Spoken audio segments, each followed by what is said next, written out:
No tervitus kõigile, 5. august ja olen jälle oma põhikohas. Eile õhtul tuli Teetpeit rakendusega ilus aug, aga täna tulin varem lootusega, et Põhjaõngega äkki ahvenat saada, kuna eile tuli ka üks keskmine ahven. Ja ma ei tea, kas nüüd praegu videosse jäi, aga 2 minutit tagasi viskasin põhjaka sisse, juba keegi proovis.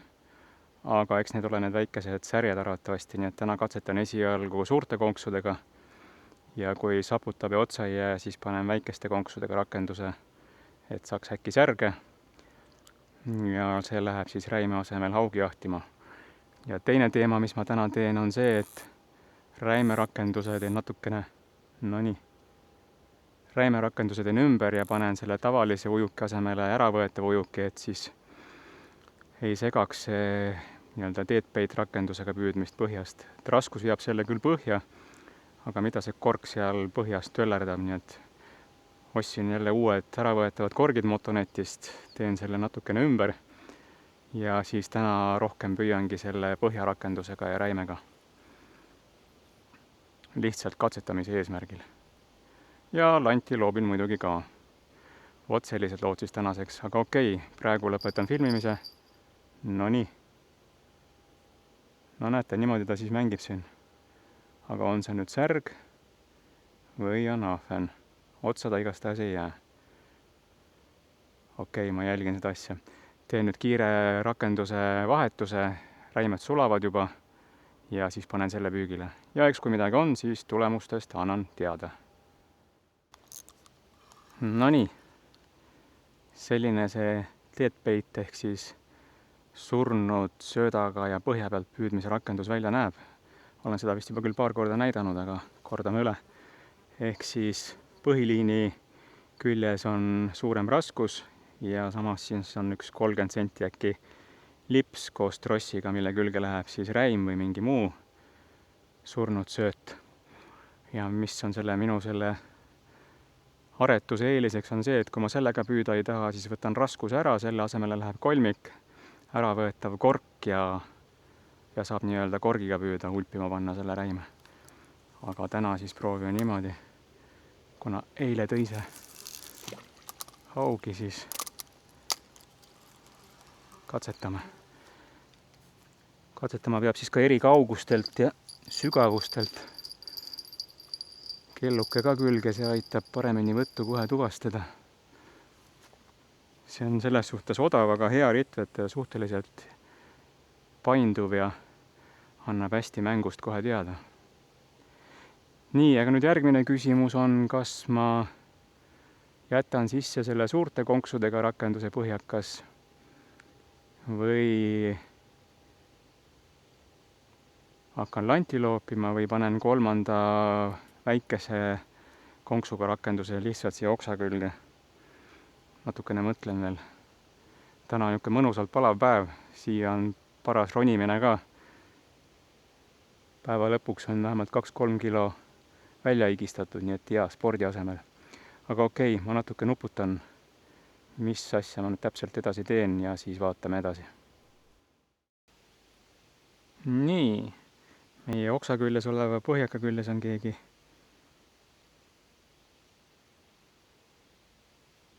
Sikutab küll igastahes. Nii, midagi vist on. Aga väike särjeke ma pakun. Ei olegi. No, mis ta nii väike on? Ohoh, mis kala see on? Harjus! Oppa tüü! Vaata, aga vaata! Tasa, sinu laseme lahti, sina oled ju meil kaitse all. Nii ilusti vaikselt. Nii kõvasti sisse võtnud.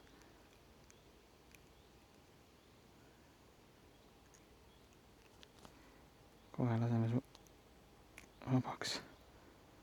Nii, oi. Tahaksin nagu rahval näidata ka.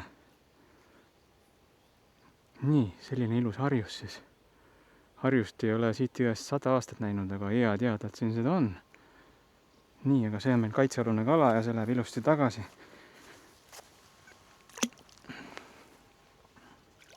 Noh, mine minema. ära nüüd otsa anna. Sai šoki. Oi kurja küll. Toibu nüüd ja mine ära. Noh. See nüüd küll hea asi ei ole.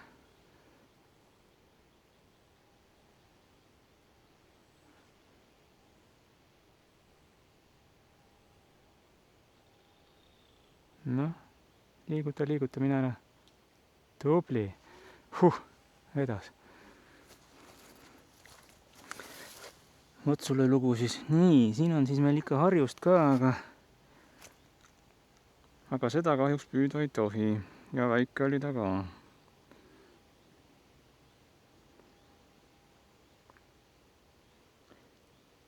Harjusest rääkides siis nõukaajal ma mäletan, vanemad poisid ja mehed käisid ikka salaja siit jõest ka harjust püüdmas. Siin kunagi oli, kalda peal oli aiand nii-öelda ja siis alati öeldi, et lähme aiandi alla harjust püüdma.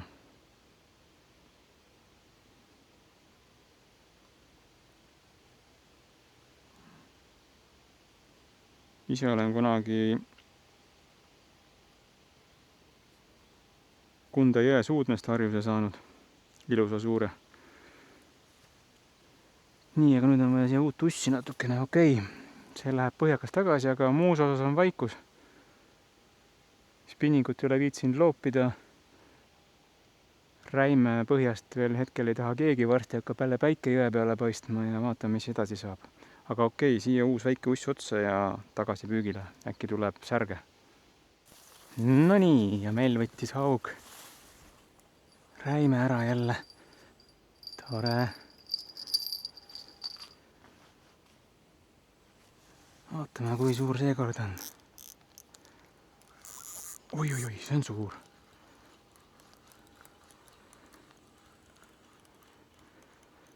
Või noh, niisugune keskmine või?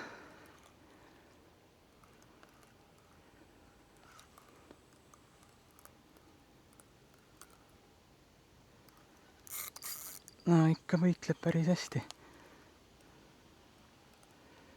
Sama suur nagu eile, natuke suurem isegi. Ära mine nüüd siia rohu pasa sisse. Muidugi, seda oli eriti vaja.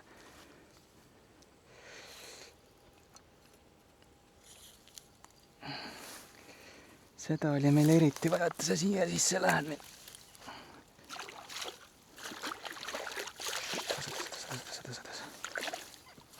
Nii, käes.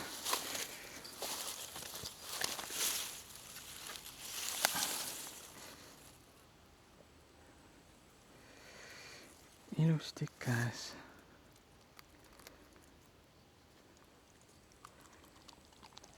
Noh.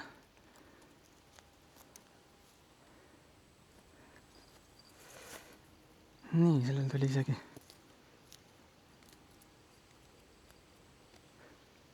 Teeme kaalumised ja mõõtmised ära. Ja siis vaatame, otsustame, mis teeme. Kas võtame seekord ka koju kaasa ja läheb ta kuskile. Jälle on keegi teist närinud. Kas läheb kuskile purki või lasen lahti. Nii. Panen praegu kaamera kinni, teen paar pilti ja siis hakkame kaaluma ja mõõtma. Nii. Vaatame, kas saab selle ära kaalutud.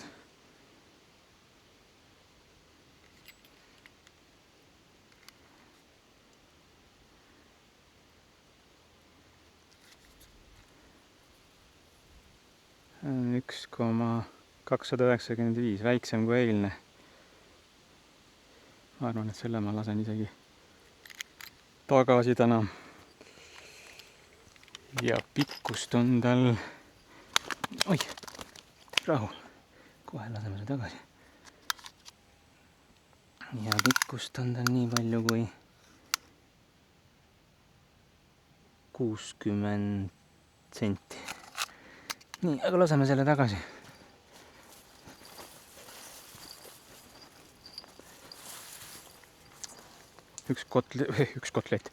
üks haug sai täna just kotlettideks, nüüd las see läheb tagasi, kasvab veel natukene.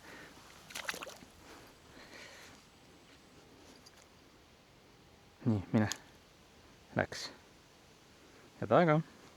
Nii, aga mis siis ikka, paneme siis ühe uue räime jälle püügile ja äkki saab mingi natukene kobedama.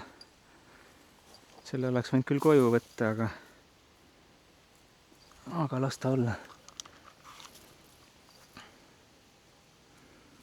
Nii. Läheb sisse. Siit peaks kogu selle rohu ära kraapima ise.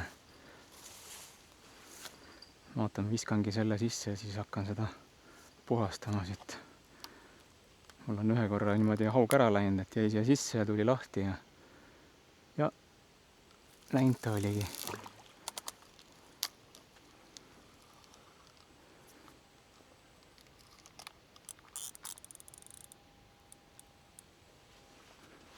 Nii, kelluke külge ja las siis võtab järgmist.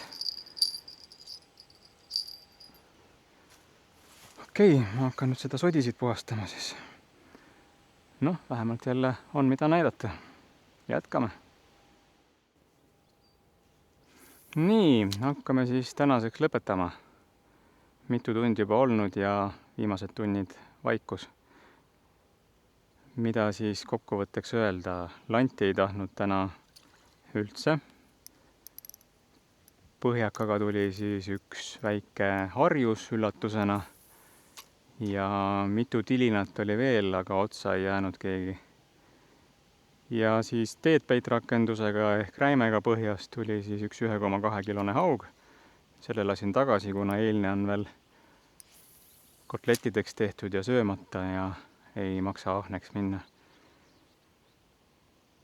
Ja ega rohkem ei olegi, teen veel viimased visked, asjad on juba koos.